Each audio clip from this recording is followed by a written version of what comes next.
Hello everybody, welcome back. We've got a live stream tonight. We're going to start with a bit of crypto, then move into traditional markets. Nothing different to usual, to be fair with you. And just to put it out there, I'll talk about the short-term timeframes. I will talk about that. But just please don't get confused in what I've been saying this whole time.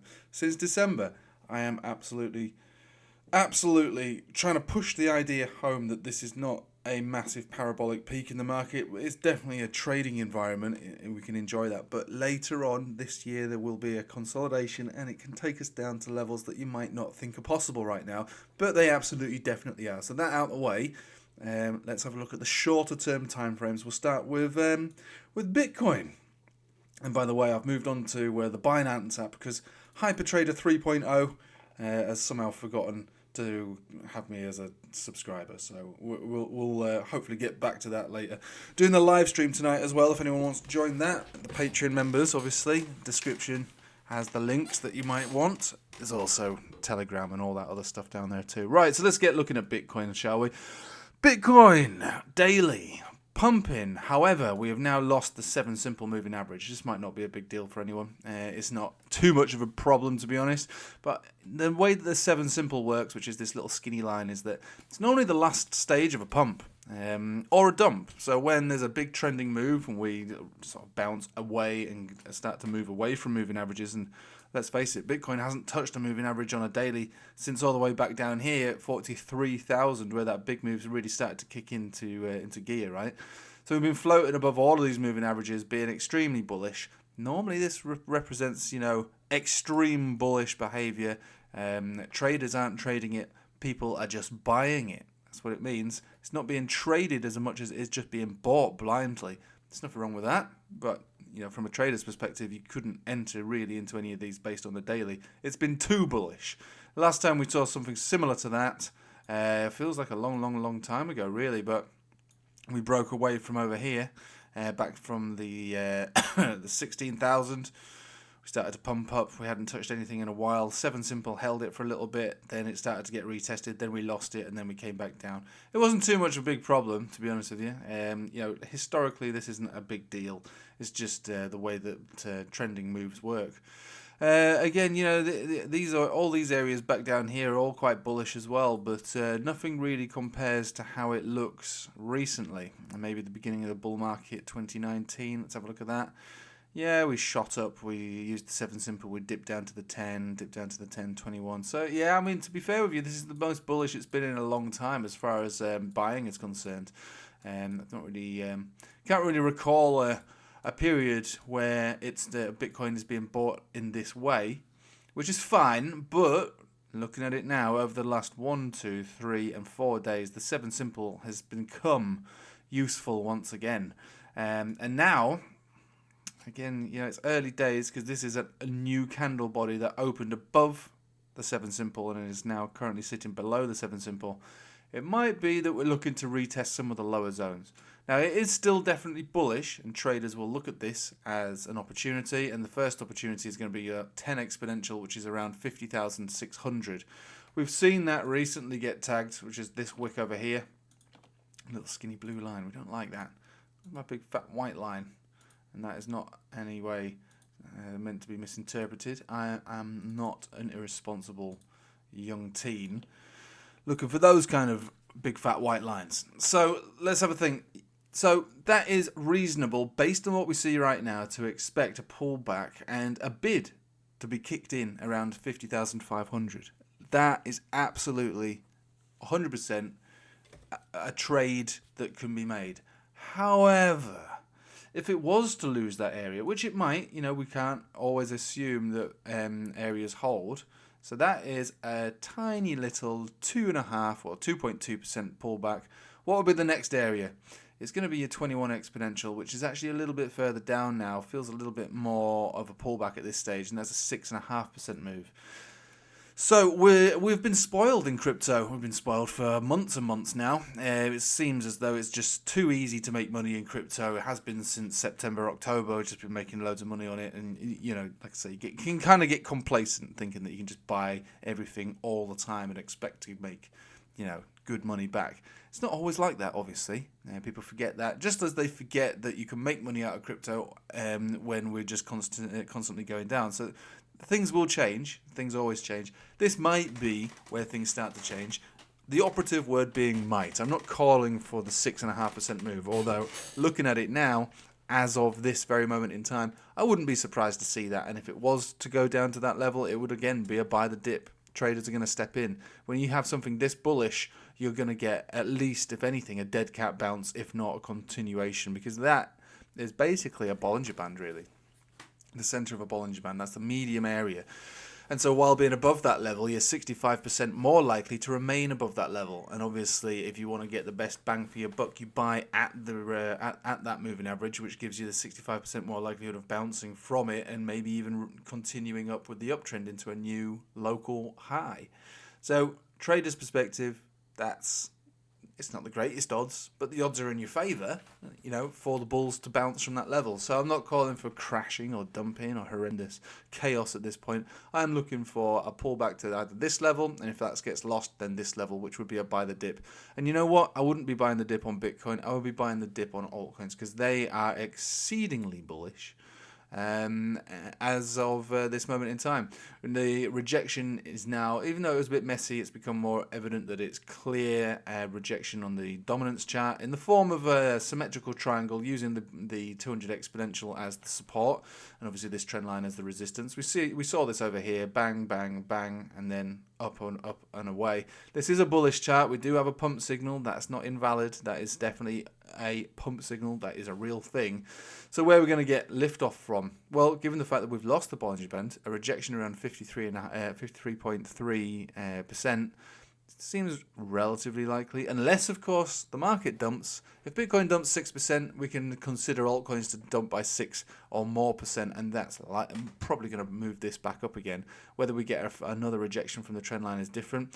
I'd be looking, just based on what we see right now, on its own merit, a rejection around this area, 53.27%. And the support is going to be probably around 51.6 cents. 51.6%. So I'm looking for the altcoin dip, basically. The Bitcoin dip, buy the altcoin dip, sell the rip. Because again, I'm not massively overly bullish for long-term continuation on this move.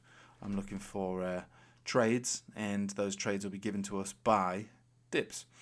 Talking of dips, we can see that the S&P, this S&P futures, looks like it is trying to dip. But again, it's a very bullish chart. First area to be bounced on is going to be this 10 exponential. Same deal as Bitcoin, really. It's what we're looking for on Bitcoin for the first bounce. Again, this is a futures market, so we do need to wait for the American markets to open later on today. We'll at that point we'll really see what S&P wants to do. And again, same as Bitcoin, if it wants to go down further, it can, and it can still be bullish and just to buy the dip opportunity. 1% or just less than 1% from this price action where we are right now is where the dip would come down to, between the 20 and the 21 exponential moving average, giving you a price of what is that price? It's 4,946. Not a big deal, but again, this is traditional markets. You're not looking for big moves up or down really on it.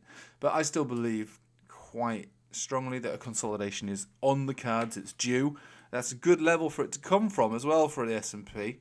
A nice round number, because there's Captain Noob Master doesn't just exist in crypto. It exists everywhere, whether it's traditional markets, indices, stocks, even used cars. I'm Captain Noob Master when it comes to buying a used car. I don't know what I'm doing.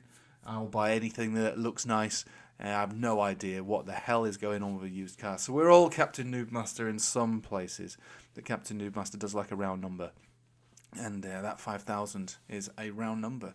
And it marks a significant area on the chart. And we do have bearish divergence. And we've got a money flow index, which is quite peaked.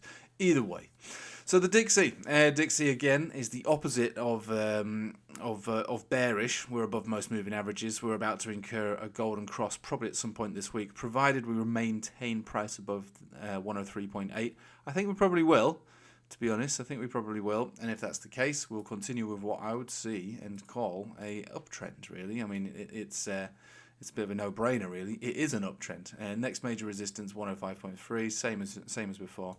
So with all of that said and done, let's expect, I would say, the pullback on Bitcoin. And the first bounce either around here. If that's lost, the second bounce around here. If that's lost, then actually at that point, I think the consolidation has already begun, and we should really just sit back and enjoy that. I'm having to use the Binance chart. I've not used it in such a long time. I'm going to have to get used to it if I'm doing a live stream tonight without a hypertrader. Let's have a look at Ethereum to Tether. Just have a look at that, because again, if we're looking at altcoins, we want to see the scenario. So yeah, we're looking at this, and this is actually still very bullish, you see. So unlike Bitcoin, where the 7 simple is, well, might be getting lost, this one actually uses the 7 simple bounce, bounce, bounce. So it's still in that turbo bull mode. So if we're going to use the 7 simple on this, we'll be looking for a bounce around 2,847. So again, it's not far away. And if that's lost, the 10 exponential, 2,781. And look, if we get a mega dip, we're all the way down at 2,635. And again, I would still consider all of those areas as a potential area for a trade. But, you know, as we are thinking about the larger picture, the big consolidation, the one I've been touting for a while now, I'm not losing sight of my overall plan. I have to keep putting that across to people. Like, we can trade these markets, and absolutely you can trade them. They're definitely there to be traded. You know, when we're bullish, you can trade them. Absolutely, that's no problem at all. But holding on to them for, too long is not what you want to do. There's nothing wrong with buying and holding, but from lower levels, okay, guys, from lower levels. As you all know, me, myself, and I bought Bitcoin in this cycle in bulk to 21,500. At the same time, I bought loads of Chainlink. I've been accumulating that more or less around the $6 zone. And unfortunately, I've been accumulating Algorand also with a rough entry of about 16 cents, which is at the moment in profit, but for how long is a different story. So there's nothing wrong with buying altcoins low, but they're not low at the moment. So if you're going to buy them, you're trading them. You don't buy them here and hold them for a long period of time. This is not the time to do that. Later on this year will be the time to do that. You might not see that as a possibility, but it absolutely is.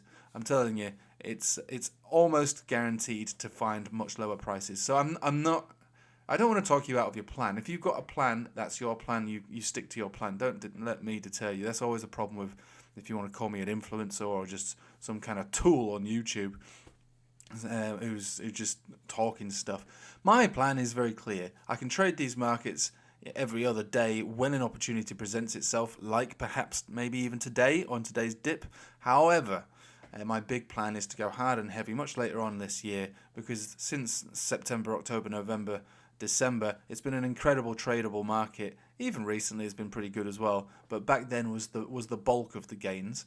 Those gains I've nestled them away safely, and I don't want to use them until much later when lower prices once again thrown in our face. And at that point, Captain Newmaster will have lost all his money. He won't be buying those dips. There'll be no money for him to buy with. He failed to plan, and as a result, he planned to fail, didn't he? Now, like I say, Ethereum is still bullish, Bitcoin is still bullish. These dips can be bought, but do not go too hard. Don't go too heavy. The consolidation I see in traditional markets and in crypto is lurking around the corner. So take as much price action as you can, but do it carefully. Don't use your entire life savings. Use small portions, because if you're going to go hard and heavy, you want to do it at lower prices, like we did at the beginning of this alt season, all the way back in September. I believe that there will be opportunities like that to buy lower once again towards the end of summer is my best guess. And when you do that, you need to be trusting in the overall cycle, which is one of a much larger uptrend, much more significant uptrend, a parabolic, supercharged, emotional, turbo uptrend, like all cycles seem to have done. Again, it's no guarantee. That is my long-term plan. My short-term plan would be to probably buy these dips and sell the rips, maybe even by the end of the day, or maybe tomorrow. We'll see what all markets look like in the American Open. Right, other than that, I'm going to leave it with you there. Like I say, if you do want to join the Patreon, links in the description. Otherwise, just have a nice day. Take it easy.